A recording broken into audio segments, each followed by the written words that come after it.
दोस्तों, मोदी सरकार के मंत्री दावा कर रहे थे, चाहे जेपी नड्डा हो या किरण रिजिजू, दोनों ने दावा किया था कि राहुल गांधी और विपक्षी सांसदों के विरोध से अमित शाह डरते नहीं हैं।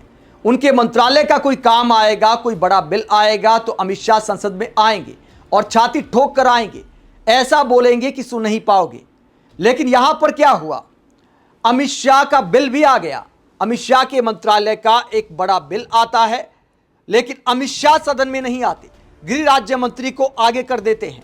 उसके बाद गृह राज्य मंत्री आकर जो बोलते हैं एफसीआरए बिल को लेकर, एफसीआरए यानी फॉरेन कंट्रीब्यूशन रेगुलेशन एक्ट, इस बिल को लेकर अमित शाह को लेकर बड़े बड़े दावे किए गए थे कि अमित शाह जब एफसीआरए लेकर आएंगे तब विपक्ष वाले दुम दबाकर भाग जाएंगे। इस तरह का आईटी सेल वाले प्रचार कर रहे थे। लेकिन यहां पर दो पिक्चर साफ हो गई। एक अनोखी बात हुई है, अमित शाह का यह बिल लटका दिया है खुद सरकार ने। क्यों लटकाया यह समझ से परे नजर आता है। इसके बारे में भी क्या अटकलें लगाई जा रही हैं, किसका दबाव काम कर गया है, क्योंकि मैं ये नहीं मानता कि मोदी सरकार का कोई बिल विपक्षी सांसदों के दबाव में अटक सकता है। ऐसा बिल्कुल नहीं हो सकता। मोदी सरकार को जो भी बिल पास कराने होते हैं, शोर शराबे के बीच बिल पास हो जाते हैं, सांसदों को सस्पेंड करके बिल पास हो जाते हैं। ऐसे में विपक्ष का विरोध सरकार के लिए कोई मायने रखता है, ये मुझे नहीं लगता। तो किसका दबाव काम कर गया ये भी आगे आपको दिखाएंगे। पहले बताते हैं कि अमित शाह सदन में नहीं आए क्योंकि विपक्ष लाठीचार्ज को लेकर सवाल कर देता, वीडियो ऐसे बन जाते कि वीडियो वायरल हो जाते, विपक्षी सांसद रील काट लेते। तो रील से आजकल बड़ा डर लगता है, शायद इसीलिए गृह राज्य मंत्री को आगे कर दिया। गृह राज्य मंत्री ने एफसीआरए बिल को लेकर क्या कहा, जरा सुनिए। राय से जो भी बिजनेस एजेंडे पे आता है वो आता है। नहीं, आखिर आपके हैं item number 28A Shri Nityanand Rai ji. मैं माननीय गृह मंत्री जी की ओर से प्रस्ताव करता हूं कि विदेशी अभिदाय विनियमन संशोधन विधेयक 2026 को इस सभा के 21 सदस्यों जो कि माननीय अध्यक्ष द्वारा नामित किया जाए और राज्यसभा के 10 सदस्यों जो कि माननीय सभापति द्वारा नामित किया जाए से मिलकर बनी दोनों सभाओं की संयुक्त समिति को सौंपा जाए कि संयुक्त समिति की बैठक आयोजित करने के लिए गणपूर्ति संयुक्त समिति के सदस्यों की कुल संख्या का लगभग 1/3 होगी कि समिति अगले सत्र के प्रथम सप्ताह के अंतिम दिन तक इस सभा को प्रतिवेदन प्रस्तुत करेगी। तो गृह राज्य मंत्री नित्यानंद राय ने साफ कर दिया कि एफसीआरए बिल को संसद की संयुक्त समिति यानी ज्वाइंट पार्लियामेंट्री कमेटी को भेजने का फैसला किया है सरकार ने। तो ये समझ नहीं आया कि आखिरकार फैसला किसके दबाव में लिया गया, क्योंकि मैं फिर कहता हूं कि मोदी सरकार विपक्ष का दबाव नहीं मानती है। फिर इस बिल को लेकर सरकार पर ऐसा क्या दबाव बना कि बिल पास कराने की बजाय संसद की संयुक्त समिति को भेज दिया गया। यह थोड़ी अनोखी बात हुई है, क्योंकि संख्या बल सरकार के पक्ष में है। बड़े आराम से मोदी सरकार कोई भी बिल पास करा सकती है। पहले विपक्ष का विरोध देखिए। जब नित्यानंद राय ने संयुक्त समिति को भेजने का प्रस्ताव दिया तो उसके बाद कांग्रेस और अखिलेश यादव ने कैसे विरोध किया और सरकार की तरफ से क्या बोला गया। Sir, this legislation is clearly for targeting NGOs and minority institutions, those who are doing good work. One side, RSS getting complete donation from the foreign countries. On one side, RSS is getting. On the other side, government is trying to target the minorities and NGOs. The government should withdraw this bill. The government should withdraw this bill. We demand for the withdrawal. तो JPC में आप अपना मत रख सकते हैं।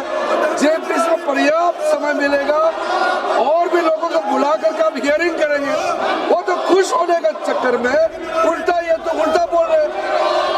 ये तो मैं सोचा कि स्वागत करेंगे। जब JPC भेजते हैं, JPC में कोई मैटर भेजता है तो विपक्ष उसका स्वागत करता है। ये तो स्वागत करने की जगह में विरोध कर रहे हैं। तो अफसोस की बात है, कोई माइनॉरिटी को टारगेट नहीं है। ये पूरा देश को सुरक्षित रखने के लिए नियम बना रहा है। किसी माइनॉरिटी, किसी कम्युनिटी को टारगेट करने का सवाल ही नहीं है। गवर्नमेंट सीधे इस बिल को पास नहीं करा रही। नहीं, अभी ये आज तो क्या है, पार्लियामेंट्री डेमोक्रेसी में सरकार कोई बिल लेकर के आई है और उस बिल को सरकार ये कह रही कि इस पे और डिटेल डेलिब्रेशंस और डिस्कशंस हो जाए, इसलिए हम ज्वाइंट पार्लियामेंट्री कमेटी को रेफर करना चाहते हैं। सभापति जी, बहुत लड़ने के बाद मुझे मौका मिल रहा है बोलने के लिए। मैंने दिया तो समय आपको, मुझे तो लग रहा था कि 3 बजे तो बहस शुरू हो जाएगी। नहीं, मैंने समय दिया। 3 बजे तो बाद 2 बजे भी कोई नहीं दिखाई दे रहा है यहाँ पर। धन्यवाद दीजिए ना कि समय। सभापति महोदय, जो सरकार FCRA ला रही है, इसके खिलाफ में हम पूरे विपक्ष के लोग हैं। और सभापति महोदय, सभापति महोदय, जो माननीय मंत्री जी कह रहे हैं, नहीं, माननीय मंत्री जी कह रहे हैं कि माइनॉरिटी के खिलाफ नहीं है। माननीय मंत्री जी बताएं, आज तक जो बिल लाए हैं बिना माइनॉरिटी के खिलाफ, कौन सा बिल लेकर के आए हो आप? मैं जिम्मेदारी के साथ कहता हूँ, अखिलेश जी को मैं चुनौती देता हूँ। इस FCRA बिल का जो प्रावधान लाया है, इसमें एक भी प्रावधान ऐसा है आप दिखाइए जो कोई भी माइनॉरिटी का खिलाफ है। ये सरासर झूठ बात फैलाया जा रहा है देश में। किसी माइनॉरिटी को टारगेट करने का सवाल ही नहीं है। आप चाहते कि विदेश का धन बिना कानून के ऐसे ही देश में ला करके मर्जी खर्चा करने का क्या? This country is not a banana republic. There should be rules and regulation as per the spirit of the constitution. There is not a single provision in the proposed FCRA targeting any minority institutions. There is a campaign to mislead certain communities. I take full responsibility to ensure that not a single provision is against any minority community. This is for the well-being of the security of every community of India. जो सदस्य प्रस्ताव के पक्ष में हैं वो हाँ कहें, जो सदस्य प्रस्ताव के विपक्ष में वो ना कहें। मेरे विचार में निर्णय हाँ वालों के पक्ष में हुआ है, हाँ वालों के पक्ष में हुआ है, प्रस्ताव स्वीकृत हुआ। तो सरकार का कहना है कि विरोध करने की बजाय विपक्ष वालों को खुश होना चाहिए कि हमने ज्वाइंट पार्लियामेंट्री कमेटी को बिल भेजने का फैसला किया है, जहां आपकी बात भी सुनी जाएगी, विपक्ष के सांसदों को भी जगह दी जाएगी, तो वहां पर आप अपनी बात रख सकते हैं। वही विपक्षी सांसदों का कहना है कि ये बिल अल्पसंख्यक समुदाय के खिलाफ है। जो NGO काम करते हैं अल्पसंख्यक समुदायों के लिए, चाहे ईसाई हो, मुस्लिम हो या दूसरे धर्म के लोग हों, उनको टारगेट किया जा सकता है। सरकार अपनी मनमानी कर सकती है, उनको दबाया जा सकता है, इस तरह के आरोप लगाता है विपक्ष। वहीं सरकार ने बिल ज्वाइंट पार्लियामेंट्री कमेटी को क्यों भेजा, ये अब तक सवाल बना हुआ है। क्योंकि मैं फिर कहता हूं, जो बिल पास कराने होते हैं सरकार बड़े आराम से पास कराती है। इस बीच खबरें ऐसी सामने आ रही हैं कि अमेरिका में इस बिल का विरोध हो रहा है। अमेरिका की दोनों पार्टियां इस बिल का विरोध कर रही हैं।